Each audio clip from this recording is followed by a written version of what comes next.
I had a quick question. Sure.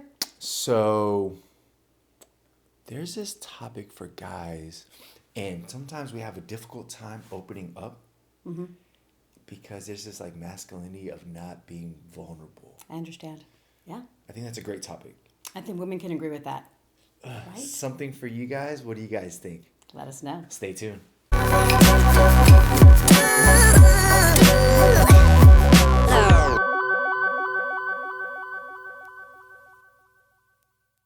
So, big struggle, I think, for men and women, but I know for as a man, and hopefully Anita can go ahead and touch upon for the ladies, but as a man, we have a hard time dealing with the fact of just being very open and being very vulnerable with our feelings, our emotions, and all that. Just because I think a lot of us were taught to be Yes. slightly just rigid, prideful. You keep to yourself. You don't show that soft side of you, Yeah. and you just have to be this like male figure that's always on it, right?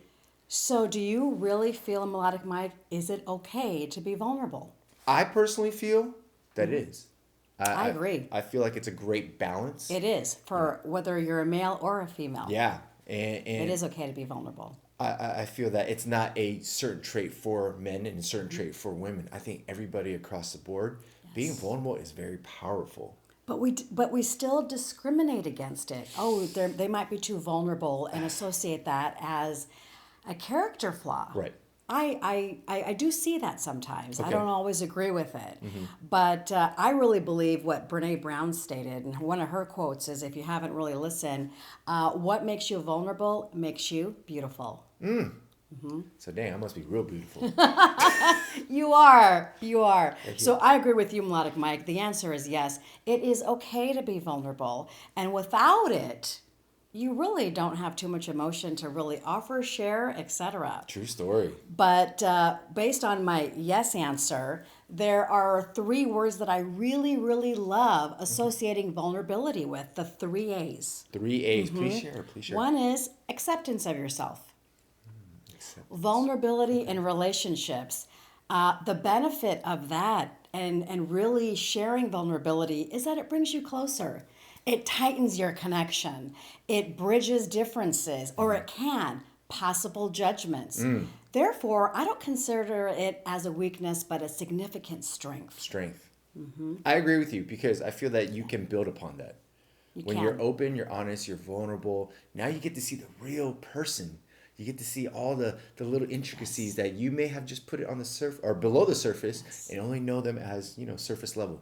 Definitely, Yeah. definitely. The second A that I'm a really big fan about is the word anger. Anger. When you show vulnerability, you can diffuse anger. Okay. Not really heighten the anger, but diffuse the anger and view vulnerability, Melodic Mike, with an openness that really, again, continues on that path of connections. Got it. Got it. Okay. Better communication, sharing, understanding the other emotional side, understanding your emotional self. We're always talking about wanting to work on anger or anger management. That's a big topic itself. Yeah. But it really goes back to, is it a defense mechanism to our vulnerability? Right. Think about that. Nice.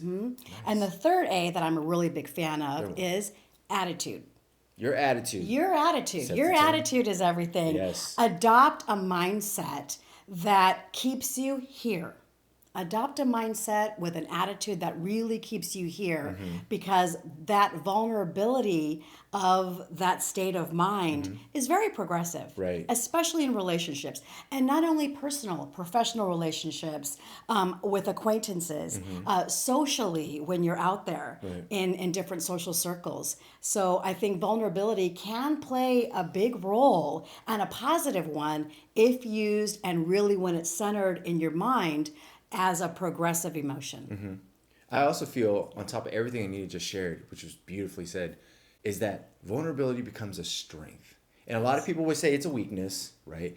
A lot of people do. A lot of people Yeah. want to say And being we want vulnerable. to, we want to share that it really isn't. Right. Yeah, it And really the isn't. reason for that is that it actually shows that you're in control. and you're willing to be vulnerable, and you're willing to be honest, and you're willing to put yourself out there. And there's a sense of confidence that follows. Absolutely. And with the right individuals that you're aligned with, a connection of further trust. Oh, well said. Yeah, Yes. yeah, a connection of further trust. So let's bring it together. Is it okay to be vulnerable? Yes. Yes. We yes. say yes, but let us know what you think. We really feel allow your vulnerability in your relationships at all levels and look at it from a viewpoint of connection, learning, and more importantly, growing. Yes, that's the biggest thing. You Yeah. want to continue growing as a person alongside with everybody else that's around you. I think I've grown personally in my own life through the most vulnerable situations where I was really forced to make a change or really forced to make a turn. So definitely speaking from experience, everybody. Think about it from that perspective. And we hope you enjoy our next episode. I'm Anita K. I'm MelodicMic. Thanks for watching The Max Show, everybody. We'll see you again soon.